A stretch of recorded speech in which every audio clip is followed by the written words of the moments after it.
This is the third day in the life of a settler, called Life as It Comes, when he makes his trip to his daughter's place to take the little girl back home. And his wife is going up there to help their daughter clean up the house in the spring cleaning, they call it. And they were a type of people that go to bed early and get up early with the sun. And he comments on that to start off. He says, it pays to get a good sleep and come doing all freshed up like. My old mother used to talk about the cheering power of spring. It makes you whistle, she says. Well, that's the way I feel today. And the missus must have felt that way too, 'cause she come down fairly bouncing, same time as me. Usually she's a little after. It must be this country makes you feel that way, like, 'cause I never been no place else. But me, I'm satisfied to stay here now. We had it in our heads first to go digging snake root. We changed our plans to take little Mary back home, and she isn't anxious to leave us, but we're going to take her up anyhow. Her mother will be glad to have her back, 'cause it's not like home when one of the bunch is away. I know that, 'cause we never could rest right if a whole bunch of us was not under the same roof come nightfall. That's when our gals were small and still grown up. Now they're away, me and the missus, we had to get used to things being different around our home like. Before I come down, though, I was thinking I'd go and put up a chunk of sow belly I got yesterday up at the fort. I had it hanging on a line down in our dug well, and a couple of slices would do us for breakfast. Then I'd put the rest back down and the well where it's cool, for things keeps cool down there better than up out. The water in our well's cool all summer even, and good drinking. And as we need a bucket full of fresh stuff in the house anyhow, so when I get one, I can take up the sow belly, same time like. It's not very handy drawing water up out our well account of the lid I has to keep shut all the time on top of the cribbing like. If I don't keep it shut, there's frogs and mice and these grasshoppers and crickets and gophers gets in there. 2 times already I had to clean it out.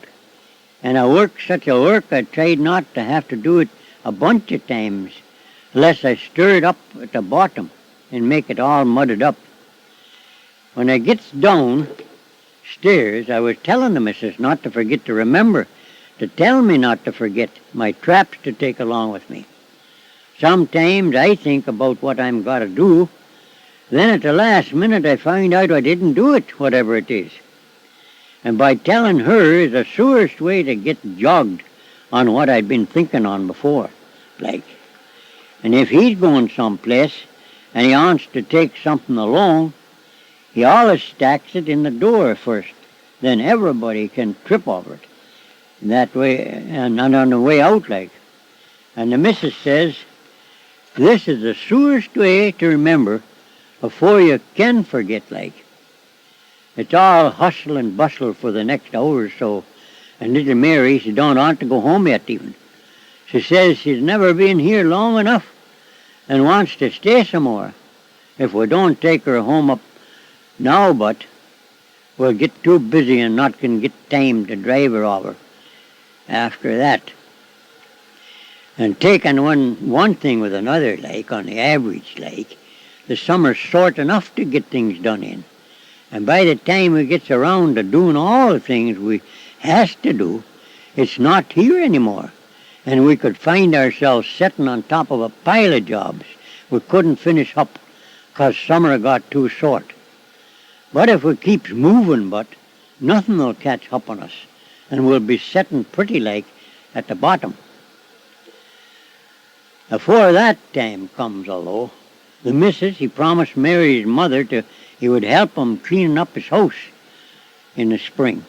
That's a job everybody does in their houses sometimes. And this time, my youngest daughter, Angelique, is expecting an addition. and he can't reach up too much to clean up on the ceiling. She might lose out like.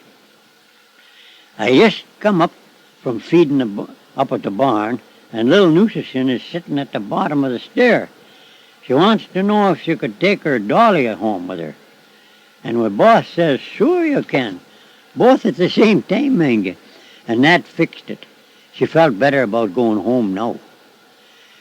But after we'd done eating, I fetched over the wagon to the door, and then anything the missus wants to take along, she could fill it up handy like. She told me, why can't you spare a chunk of salt pork to take and give Angie? Her man likes it, and they're not got any by now, she says. Now, I already had a chunk cut for to take to her, and I was keeping it a secret, although. Now I had to let her out and spoil all the fun. Well, how about taking some of your homemade soap along, I told her. You might need some for washing up in the house inside. All right then, she says, you can put some on the lod while you're at it. Then, she says, it's a good thing he told me where to look for the soap, 'cause right besides it I found my hammer I'd been missing these last while. Now, I says, Angelique can clean up everything she's got in there. This batch of soap has lots of power in it. Yes, he says, I put too much acid in it to give it lie, and I stirred it too much, and I never let it settle. And next time I said, watch and be careful to make it like my old mother. She told me the best way to do it. I took the trouble to spread a buffalo skin over for them to sit on, and a rabbit robe to cover up little Mary with it if she wants to fall asleep. I told the missus, leave the door open. I told her, anybody wants to come in and boil some tea whilst we're away can help themselves, I told her. We all clumb up into the wagon now, and we started off now. And on the way that goes up to my youngest daughter's place, we had to cross over a creek where it's shallow and stony. By this time the sun was barely showing up, and the light was cutting slanting like in the water, showing where the fish was darting here and there, coming up the stream to lay their eggs, I suppose. Anyhow, I made up my mind later on I had to come back and stab a few with my spear I made. The Indians, they makes a willow trap and they chest them in. That's how they catch them. I wish I had one of them things. We had to leave them be, although, until I made it back. The missus, he said, you're only killing time staring at them. And that kind of piqued me a little. So I said, may goodness sakes, have you not got no patience? I told her. And with that, I prodded my oxen pretty hard and made it up at the bank.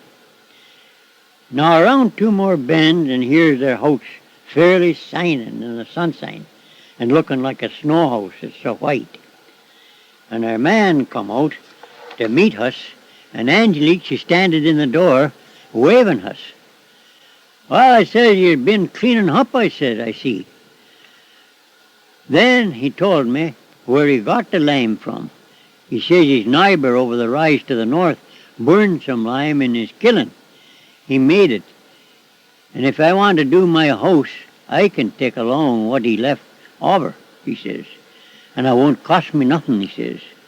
'Cause all he give Roderick for what he got was a few potatoes. And he had lots more of them things left anyhow. I told him thanks then, and he went back around to the stable to put away my team.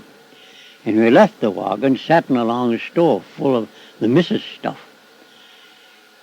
In Dick Wattin, my son-in-law, is a slave for work. Everybody knows that around, and they don't try to catch him up even. He can walk 3 miles to where the bush is good, and cut 3 cords and split and pile it up, all in one day, mind you, and then walk back home in time to do his chores. He uses his axe only, that's all he uses. Of course, he keeps his axe sharp like. He can sit in the kitchen of an evening and take his time and hone sharp like a razor, and that's the way he keeps it all the time. His axe is one of these with a blade on each side. You can get them up at the fort. They calls them Hudson Bay Specials. And when he's out in the bush, he has a knack of doing things to save time. He cuts his trees in two straight lines and drops them with the tops to the center like. So as to all he has to do then after that is to limb them off, then throw over the top end in a row at the side of his cut. That's the way he does it when the snow is shallow. And when the snow is deep all the way, he drops them in a circle this way, on top each other. And then they can't get buried in the deep snow, and he never loses his axe in the snow neither. He always throws it up ahead of himself, so as he always knows where to look for it, like. And around his yard, everything is hanging up that he uses. And for gates, he has gates into every place made out of pickets out the bush, and a rail fences so that nothing can't get out and wander around getting into the wrong place, giving him trouble like. And he keeps his gates shut all the time until he wants to open them, like. Now, not everybody gets their own name in this country. Fox calls my son-in-law Bungee. His real name is Sam Butt, and his grandfather come here afore Lord Selkirk brought his bunch out. And he was one of them what went out and found a big river away west that way near where these big mountains is. Sam says. He brought back with him a purebred dog-rib Indian squaw with him, Sam says. And all he had to do, Sam says, his father told him he had to go into her wigwam and to come out following him. And after that, she stayed with him and raised up his kids up until she died. She lived to over 100, mind you, Sam says, sitting smoking her pipe with her skin all wrinkled up to look like leather. She's buried near the Napusini River, the Indians called it, quite a piece from here, where a bunch more different kind of Indians used to stay. Indians give this river that name because lots of them died quick like from a curse. This sickness wiped them out pretty near, and so the last one moved away from this river of death, they call it. And they was doing good living there too. They even had corn grown. Mindamin, they call it. This old man Estaway told me all about it. For he was a young boy when all this happened, and he remembers all about it good, because his mother was one of them what died. And his father, he raised him up by himself, and he talked about that sickness lots of times, he says. The time Sam was over there to see where the old lady was buried, though, he picked up a stone hammer and an arrowhead they left laying around. Where that place, he says, there was no sign of the graves that he could see. And nobody can't find the place now, Sam says, because they never used no stones to mark nothing with. Just sticks, what rot away after a little. When he comes back in now, the woman was already working. My daughter says, hello. Then she tells us to take a drink of milk. There's a jug full sitting on the table, she says. There's lots more too. Where'd that come from? She says. There's got 2 fresh cows now, and 1 more to freshen. So she said if I only lived close to her, we could get milk every day for our feed our calves with. Thanks, then I told her then. Or then if you have a bannock, I'll take some along with me trapping. I told her not much, although, just enough to keep me going unless Bungee can come along with me, I says. Then he can look at my traps if I don't get back for a spell, to do it myself, you'll see like. All right then, she says, you ask him, and me, I'll fix a lunch for you both. Now, I never expected to do my trapping so soon, but my plans got loused up, and I had to strike out and try it now, like. Bungee says he don't mind coming along. If he got a lucky, he might get a goose even. on our way out. His gun was an old one his father gave him once, and it could hit hard, although, and was tough enough to stand a good charge of black powder. Sometimes that black powder never had much power in it, but Bungee says you have to ram it down with the wadding good and hard. Then it goes off better. Now, soon after we started off, here's a big moose standing, giving us a hard look. We waited till he run off, although, 'cause Bungee's gun had only small shot in it for shooting geese. Anyhow, moose ain't so good eating this time of the year after putting in a winter eating brush and one stuff or another. They get pretty skinny like. It wasn't too awful far from here. I could find some rats after we gets out of the bush. I didn't figure on going away over where I seen them yesterday in their houses. That's too far to make for this time. I'll try and catch a few close in like, and I thought I can walk back up and pick up my rats when I get a chance in a quick trip like. Just as we gets out of the bush starting into the marsh, we comes on a pond full of ducks and mud hens. Geordies, the people calls them things around here. It's no use shooting them on the water, Bungee says. We've got no boat to pick them up with. And anyhow, his father told him, never shoot any ducks right off when you come on them that way. Especially Mallard's ducks, he says. Leave them fly off.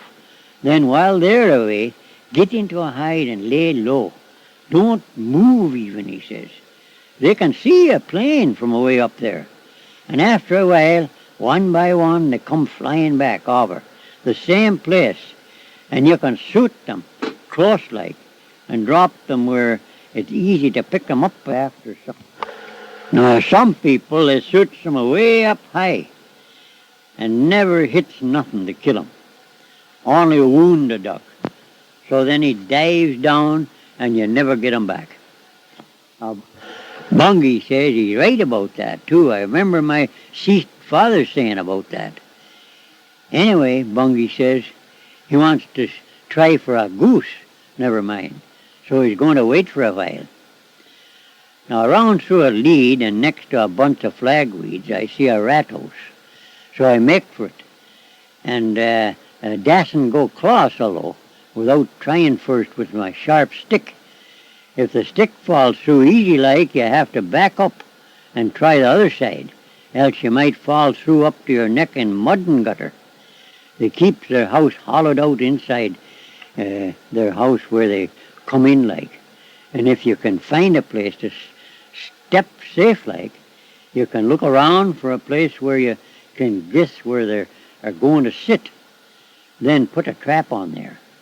And in the winter, when their houses are frozen up, although that's different again, you make a hole in the side near the bottom, and you stick your hand in there until you feel the water in the run where they comes in like, and put the trap on that place now.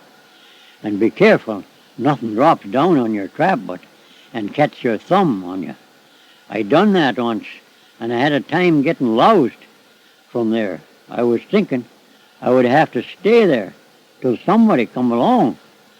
I was lucky, and I got out myself. But I knowed a fellow one time what placed his trap at the hole, and he forget and stick his face up close and to see inside the rat house. And didn't his trap go off and catch him by his nose? Now his nose is facing off to one side, mind you. And after that, you plug up the hole with grass and one stuff or another to keep out the light and the air. Or they stay in away and they never come back because their nose tells them there's something wrong. Now, out on the ice trapping is in their breathing holes. That's different again. And here you tie your trap on a green pole, then pocket down this hole, and he comes up to breathe and take a chaw at the bark and you got him. He drowned right there. And if you catch them inside their houses or outside their houses, it's the same difference. They're good eating anyhow. By. I sets a few traps now. Then I calls to Bungee. Well, we may as well as hit for it now, I says. I hear honking someplace, but he says. So we both listen, and sure enough, there's goose close by. I wonder if we can get them to come close, as Bungee says. Now, as luck would have it, there's a big hawk circling around right straight up over them, and didn't they pick up such a clatter fit to chase them away. And Mr. Hawk was kept circling around, although, and we could see one goose get up. Then some more gets up. So right away, we drops flat into a bunch of Scotch grass and lays still like. At first, they looked as they was taken off away from us, but they has to do that to get up again. Into the wind, Bungee says. Then he says, look, they're turning. Don't move even, he says. He rolls over slow like with his gun ready, facing them. And as luck would have it, 3 of them come right over. So as they slope to one side, Bungee lines them up in his sights and lets fire. Bang! And down they come, all but one. But he got away. Bungee never stopped to load up his gun again, 'cause one of them was fluttering around in the grass, and he might get away, so Bungee, he grabs him up and twists his neck for him. By me, I shooted 2 goose with 1 shot, he says to me. Well, that's pretty good, I told him. You can have a feed for Sunday on your place, I told him. Yes, he says, I was thinking to get Lexi the Jarm over, for he likes eating the pop's nose, he says. Lexi was telling me yesterday he's getting tired of bush puppies, and he's not got no powder left to get in a game with. Why, it's too bad I never knowed about that yesterday afore I come over. I could have bringed them some of my powder, I says. Only yesterday I got some up at the fort. We carried a goose apiece and lit out back for Bungee's place. And on our way back, we see a badger. A Bungee let him go because he never bothered to load up his gun anyhow. And badgers make good eating, though, same as skunk. You would think you was eating young pork when you eat them too. But them passenger pigeons has them all beat for good eating. But I says, I eat them when I was a boy yet. My deceased father told me how they used to come over in a cloud, so thick you not could see the sun sign coming through. There's none around now, although, in bunches like that. Only a few comes by once in a long time. Bungee says his father told him they come flying by a mile wide and kept coming all the time. He was eating his dinner, like, and they was so stupid they could club them like that and fill up a bucket in no time, his father tell him. And bears are good eating too. I was thinking when we was back a piece about one of my uncles on my mother's side. That's when we was talking about shooting. His name was Thomas. Short Tom, folks called him.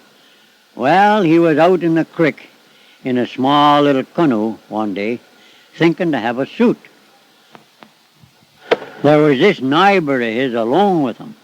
Long Tom, they called him, I guess because there was much difference in their legs, I guess. Anyhow, my uncle says to him, when ducks comes along, you shoot out one side, and me, I'll shoot out the other way. That way, our canoe will float even like. Well, the very first bunch that come along, didn't Long Tom forget, and both guns goes off same side. Double bang like. And the canoe turns apatiquani and both of them takes a dive. My uncle, he comes up first and he grabs for the canoe and he straddles it bottom side up like.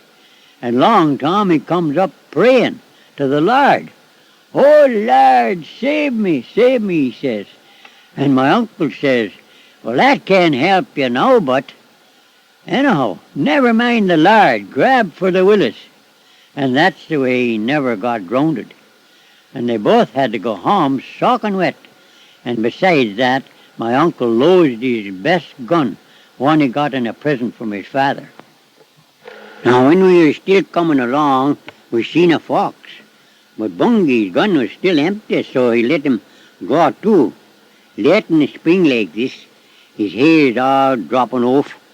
They're not good for nothing, anyhow, not like in the winter time, with their hide all thick and shiny like. And when he gets to the house, everything from inside is piled outside the door. I calls to them, come and take notice what we're got, I calls. Bungee holds the goose behind his back, and both women says, Lumsee, both at the same time. But noticing, he run around Bungee and take a look. Goose, she lets out. So Bungee had to hold up his hunt and sawed off. Angelica says she'd have to cook 'em up for Sunday dinner. Feasting. Same thing as I said. Or then I'm thinking on asking Lexi DeJarm to come over soon as I see him again, Sam says. He likes to eat the pop's nose, and I'm sure he'd enjoy that. Well, that's right, his missus says. He can come over and eat at your goose, she says. And what you been doing tearing everything apart like this, I says to them. We've got bugs, Andy says. I found one, crawling, and we got to get them out, he says. It's a lucky thing we've got some sulphur left from last time to burn it, so we can smoke them out. I thought we had them dirty things all peeled off, but some eggs got away, I suppose, and hatched out again. Maybe we'll have to keep the doors all shut up and sleep outside for a spell with that sulphur smoke around, he says. I mind the time I was in a camp on time, and with some of these fellas staying there to cut some wood. I told them, everybody pick their own bugs and race them across the table. When you're sitting around of an evening, it gives you something to do like. And all the fast ones, we keep them in a box, and all the slow ones, we stepped on them. A Bungee says, well, bed bugs all look alike anyhow, but you take louses now. They're different.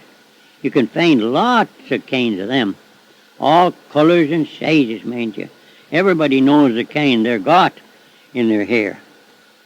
All this reminded me of one time when I was calling in a house where these two girls were playing some kind of a game on a table.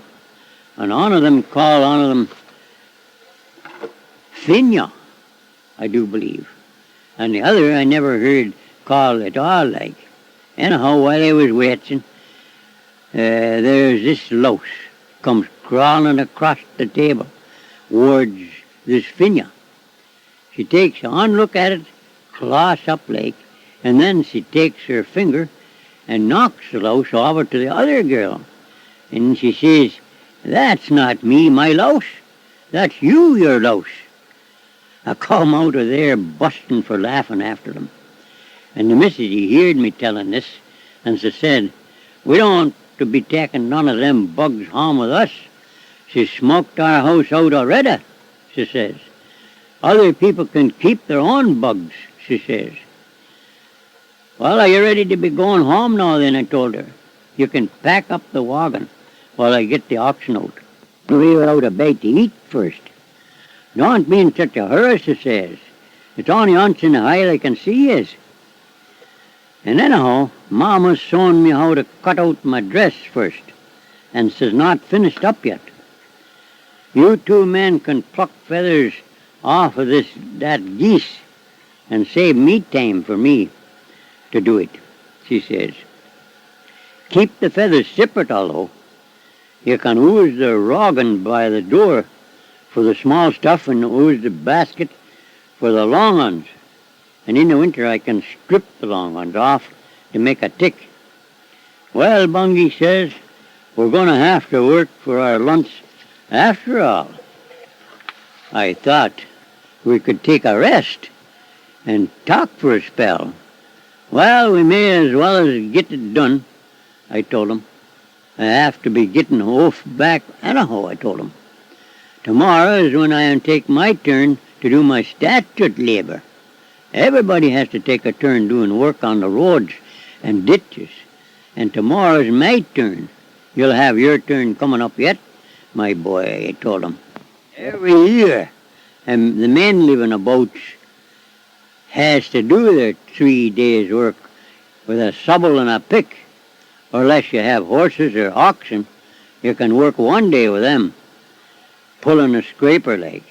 And if you're not got the time to work, or if you're sick or something, then you get charged 12 shillings each year for your taxes.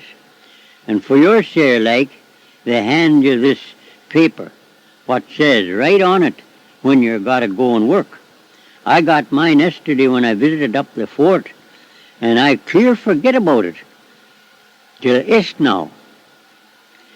Well, it's not far where I take my turn, and I can walk up. You'll be getting your notice sometime too, I told him. Now, how is your bird plucking coming along? This old bird's tough pulling. I'll bet he's laid a few eggs in his time. I says, trouble is, when you're shooting, you got to take what you get and be satisfied, I says. You can't pick and choose when they're flying up above you in the air like. Just then Angie calls from in the door. Come and get it, she calls. So we both drops our birds right smart like. You can finish up on the pin feathers, I told her, but. And while we were drinking tea, I told Bungee if he got over my trap line before I could make it back, he could keep all the rats. I can get mine for eating later on. Try ponasing them then if you get some, I said, on a stick this way. That makes them good eating. An old Indian, that's what he told me one time to do it. Poke a stick through them this way, then turn them backwards and close to your fire. You can let the grease run down. Then you don't have to eat that. And if you want to cook a bird, you roll 'em up in wet mud, then bake 'em. Mud and all, and feathers too. Then pull off the mud, and the feathers comes off, and he's cooked without any more trouble. Some of these Indians are pretty smart, or then you can learn lots from them if you want to listen to them. The missus says she's ready now. So I went and I hitched up my team and we started off. Little Mary is standing in the door holding on to her dolly, and she looked so hard at us like she wanted to come on the wagon again. But anyhow, she waved us, and he had to leave them standing there that way. It's a good thing the mosquitoes are not out yet very thick. If you have to sleep out tonight, I says to them, the sulphur in the house and all. With that, we waved them, and he went through the gate for home. And when we come home along to the creek, the fishes were still there. Well, don't get any notion about catching any, she says. It's a good thing you never bring your Bungee spear along with you, so you can't catch none fish, he says.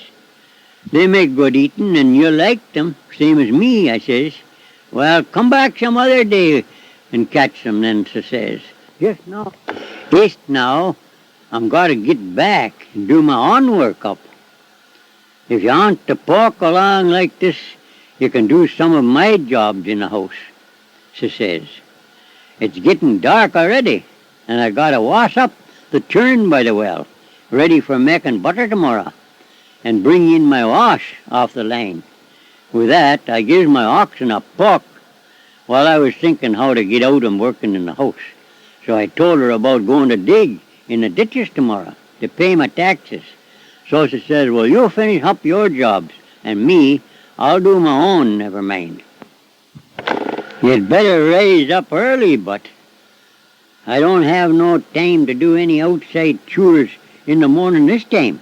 If I use up my time outside, I'll not have none left for inside, she says.